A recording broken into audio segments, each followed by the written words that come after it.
안녕하세요. 윤지연입니다. 국회 도서관이 추천하는 새로 나온 책과 다양한 추천 테마 도서 소개하는 오늘 뭐 읽지? 오늘은 국회 도서관장이 선택한 책 만나보는 시간, 도서관장의 원픽 준비되어 있습니다.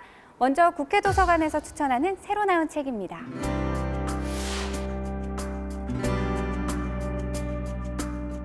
중앙일보가 발행하는 프리미엄 경제주간지 이코노미스트가 2021년 세계 경제를 전망하는 2021 경제대 예측을 펴냈습니다. 경제 전문 기자들과 경제기관 전문가들이 2020년 경제 상황을 분석하고 2021년 경제 향방을 전망하는 내용으로 구성됐는데요. 많은 전문가들은 코로나 사태가 2021년에 계속되더라도 경제가 반등할 것이라고 전망하고 있습니다. 코로나19 백신 개발과 보급으로 사태가 진정될 것으로 보이며 국내 제조업이 해외 선진국들보다 빠르게 회복하고 있다는 게 그 이유입니다.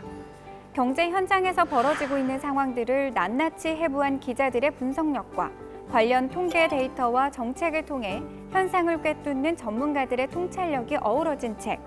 2021년 한국 경제 성장 요인들을 하나하나 제시하는 이 책을 주목해 주시기 바랍니다. 잔혹한 범죄, 정치적 갈등 등 비극에 대한 이야기를 접할 때마다 왜 부정적인 뉴스가 끊이지 않는 것인지 생각해 보신 적 있으신가요? 책 부정성 편향의 저자 존 티어니와 로이 F 바우마이스터는 우리의 뇌가 생존을 위해 부정성에 초점을 맞추도록 진화했으며 이로 인해 세계의 미래가 암울하다고 생각하기 쉽지만 그렇지만은 않다고 이야기합니다. 부정성 편향을 이해하면 가정과 직장 등의 인간관계에 도움이 될 뿐더러 타인의 불안을 이용해 이득을 취하려는 부정성 장사꾼들에게 속지 않고 미래를 더 긍정적으로 전망할 수 있다는 겁니다. 누구나 부정성의 힘을 잘 이해하면 최선을 이끌어낼 수 있다라는 말처럼 이 책을 통해 실생활의 부정성 편향을 이해하고 활용하는 방법을 배워보면 좋겠습니다. 사탕, 시다, 설탕, 이빨, 심장, 맛, 디저트, 소금, 스낵, 시럽, 먹다, 맛깔. 자, 여러분들은 이 단어를 듣고 정확하게 기억하고 완벽하게 재현하실 수 있으신가요? 이 책은 유쾌한 심리학으로 2000년대 초반 심리학 열풍을 몰고 온 심리학 이야기꾼 박지영이 기억의 생성과 재구성, 그리고 망각과 관련하여 살펴본 책입니다. 저자는 우리가 컴퓨터에 저장된 파일을 불러내 수정을 한 후 새로 저장하는 것처럼 우리가 어떤 기억을 회상할 때마다 그 기억도 새로 저장된다고 하는데요. 그래서 회상된 기억은 과거를 완벽하게 재현한 것이 아니라고 이야기합니다. 기억의 여러 특성들, 기억의 종류와 단계, 치매, 건망증 등 기억에 대한 부분이 궁금한 분이라면 이 책을 주목해 보시면 좋겠습니다. 현진권 국회 도서관장이 선택한 도서관장의 원픽 만나보는 시간입니다. 오늘은 에이먼 버틀러의 자본주의 개론에 대해서 이야기 나눠보도록 하겠습니다. 네, 관장님 안녕하세요. 네, 안녕하세요. 반갑습니다.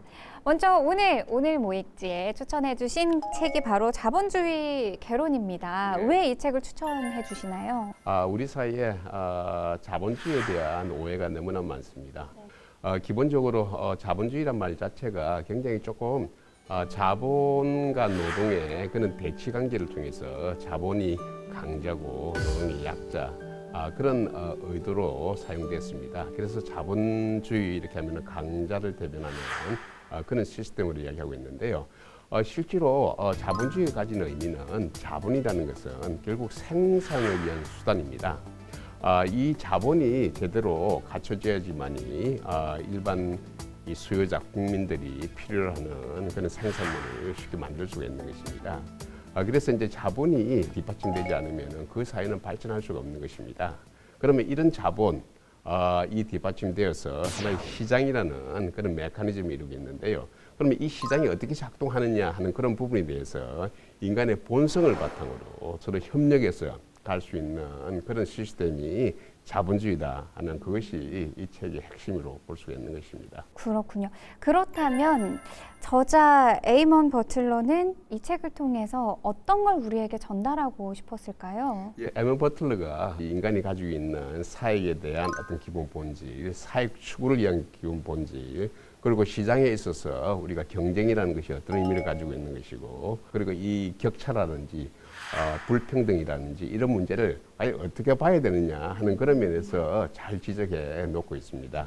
그래서 이 작가는 이런 자본주의의 본질에 대해서 전문가가 아니라 하더라도 쉽게 이해할 수 있는 그런 내용으로 담았습니다. 그러니까 전문가들뿐만 아니라 일반 사람들도 자본주의에 대해서 확실히 그 개념을 좀 알고 가야 하지 않을까라는 생각에서 시작을 하게 된 거군요. 예, 그렇습니다. 이 책 어떤 분께 좀 추천하고 싶으신가요? 우리 시대가 어떤 시대냐, 우리가 살고 있는 이 자본주의라는 것이 가진 어떤 의미냐 하는 그런 분에 대해서 조금이라도 궁금하신 분은 이 책을 보면 좋고요. 특히 정책을 만드시는 분은 자본주의에 대한 올바른 이해가 필연적입니다. 그럼요. 그런 분들은 이 책이 전공에 관계없이 이 책을 읽어보시면 상당히 도움이 될 겁니다. 일종의 참고서 같은 그런 느낌이겠군요. 알겠습니다. 오늘은 또 현진건 국회도서관장님과 함께 책 자본주의 개론에 대해서 이야기 나눠봤습니다. 관장님 오늘도 감사합니다. 예, 감사합니다. 고맙습니다.